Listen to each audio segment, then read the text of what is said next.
This story is translated from an anonymous post on Reddit. It was written as a true experience that allegedly happened to a family in Taiwan, but no one knows whether the account was complete or if parts of it were removed before it vanished entirely from the internet. I am Chen Wei, an engineer in my 50s.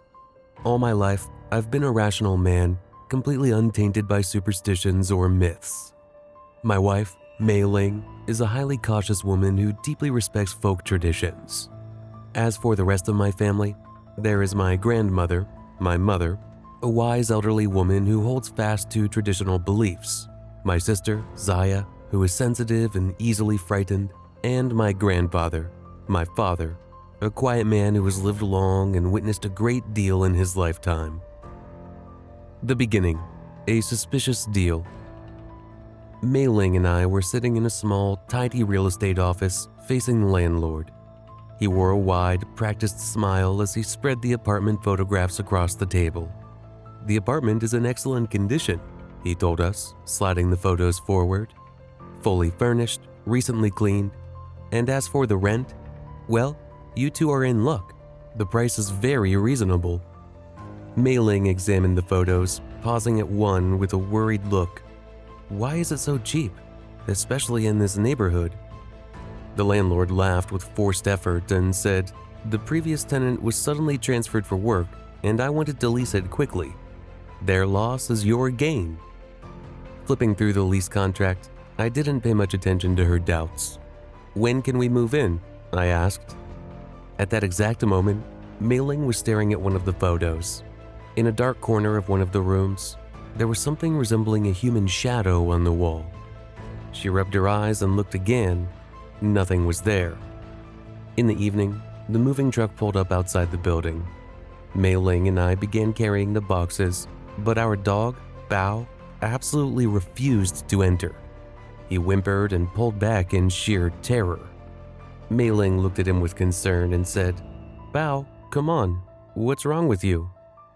Gently tugging the leash, I told her, come on boy, it's just a new place.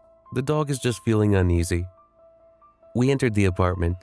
It looked ordinary enough. Old brown furniture, windows facing the street, and a small kitchen. Yet there was something strange, an unnatural stillness, as if the very air was holding its breath. Mei Ling stood in the middle of the room, turning slowly. Strange, she muttered. What's strange? I asked. I can't hear anything, she said. No traffic, no neighbors, nothing at all. I went over and opened one of the windows, and the sounds of the street suddenly rushed inside. We both exhaled a sigh of relief. I laughed and said, the windows were just shut tight. Come on, let's finish unpacking. The next morning, I woke up to get ready for work. Mei Ling was walking barefoot toward the bathroom when suddenly she froze and looked down. The floor was covered in dead ants. Hundreds, perhaps thousands of them. Tiny and black, scattered as though they had all dropped dead at once. She looked up at the ceiling. Through small cracks, ant corpses were trickling down like sand through an hourglass. Feng shui, Mei Ling whispered to herself in horror, taking a step back, then another. She rushed into the bedroom where I stood in front of the mirror, tying my tie. The ants are dead, she said, her voice trembling. All of them, at the exact same time. Without turning around, I replied, we'll buy some pest spray. Chen Wei, she said firmly. In our tradition, this means the feng shui of this house is... I turned to face her, my eyes soft but carrying a hint of exasperation. Mei Ling, ants die in winter.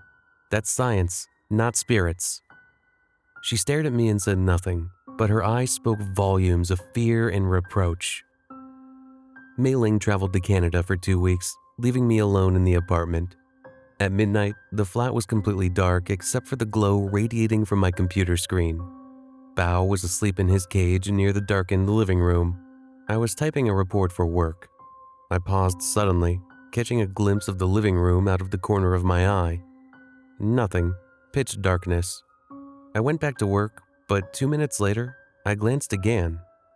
Nothing. I tried to concentrate, but I found myself turning to look over and over for no reason. What is wrong with me? I muttered to myself in irritation.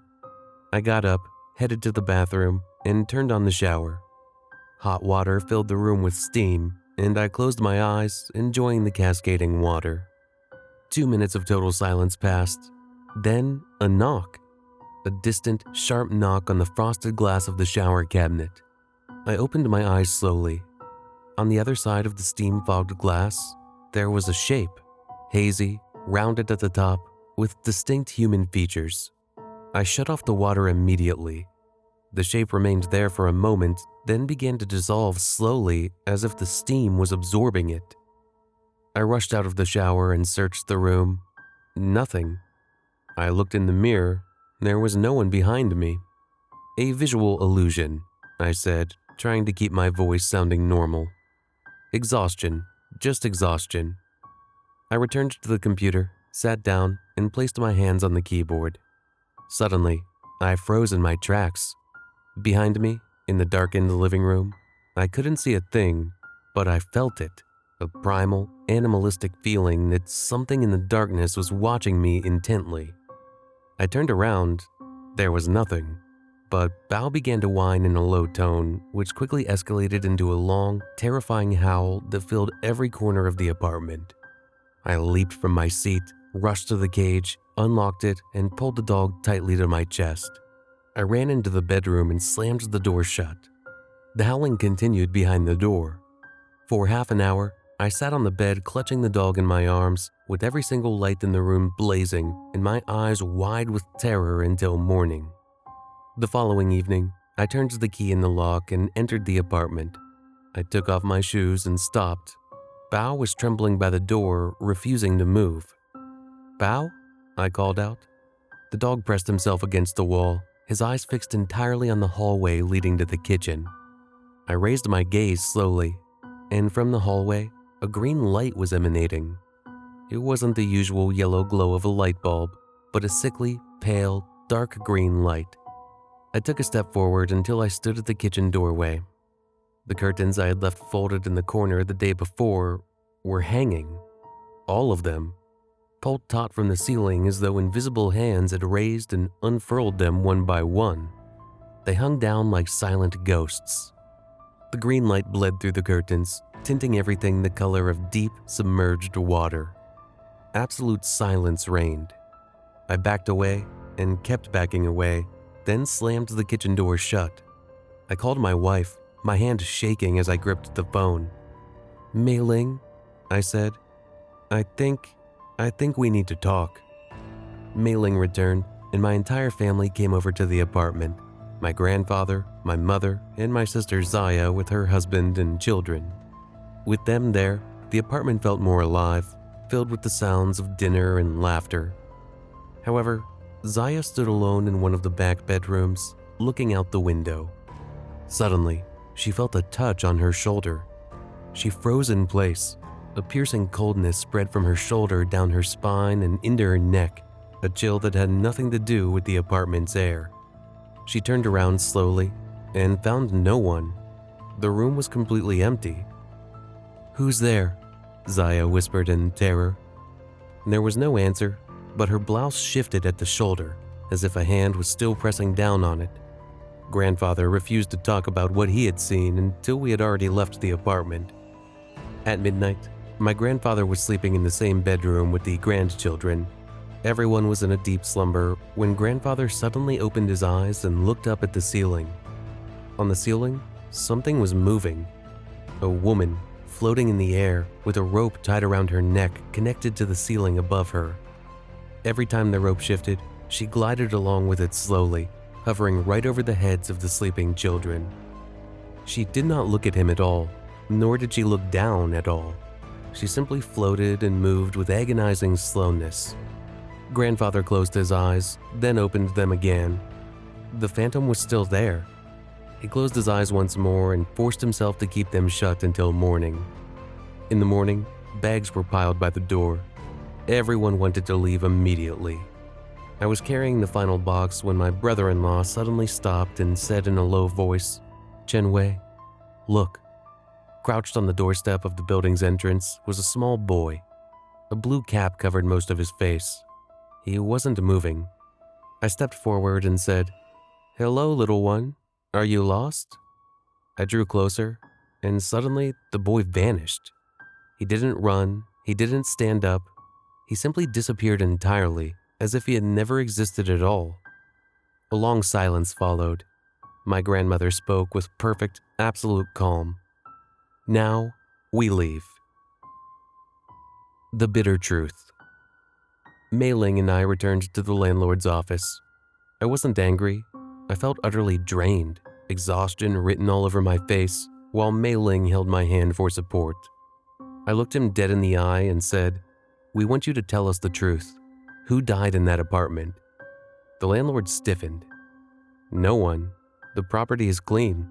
No deaths." Mei Ling cut him off with a quiet, lethal calm. "We saw a woman with a rope around her neck walking upside down across your ceiling." Silence enveloped the room. The landlord looked down at his hands, then finally spoke in a faint voice that was barely audible. "She was a tenant, years ago. I wanted to raise the rent and she refused to leave. There were complications. I'm not entirely sure what happened next." "But she died in the apartment?" I said. He said nothing, and his silence was the only answer we needed. Mei Ling stood up. "We'll pay you the remainder of what is owed on the lease, but we will never step foot in there again." I placed an envelope containing the money on the table, and we headed for the door. Before stepping out, I said without turning back, "Next time, tell your tenants the truth." Mei Ling and I stood before the building one last time in the evening. In Mei Ling's hand were several sticks of lit incense. Addressing the empty air, Mei Ling said, "We don't know who you are, and we don't know what happened to you, but we leave in peace, and we leave you in peace." She placed the incense at the doorstep, and the smoke rose into the still air. I stood beside her, looking up at the apartment windows. "Do you think she can hear us?" I asked. "I think she's been hearing us the whole time," she replied. Together, we looked toward the window of the back bedroom. For a single second, just 1 second, a silhouette appeared behind the glass. It was a woman standing, watching us. Then she faded away. Years later, I still don't know whether the woman was the only thing haunting that apartment, because not everyone saw the same thing. My sister felt a hand on her shoulder. My grandfather saw a woman hanging from the ceiling. And at the entrance, we all saw the boy. Whatever lived there, it wanted to be seen. I took Mei Ling's hand and said, "Let's go." We walked away, with Bao leading the way ahead of us. Not one of us looked back. In Taiwan, there's an old understanding. When spirits choose to stay, you do not challenge them. You simply respect them and walk away. Do you think what happened in the apartment was caused only by the spirit of the deceased, or was there something older already inhabiting the place? If you were in Chen Wei's position, at exactly what moment would you have left the apartment, and why? Please like, share, turn on the notification bell, and subscribe to the channel.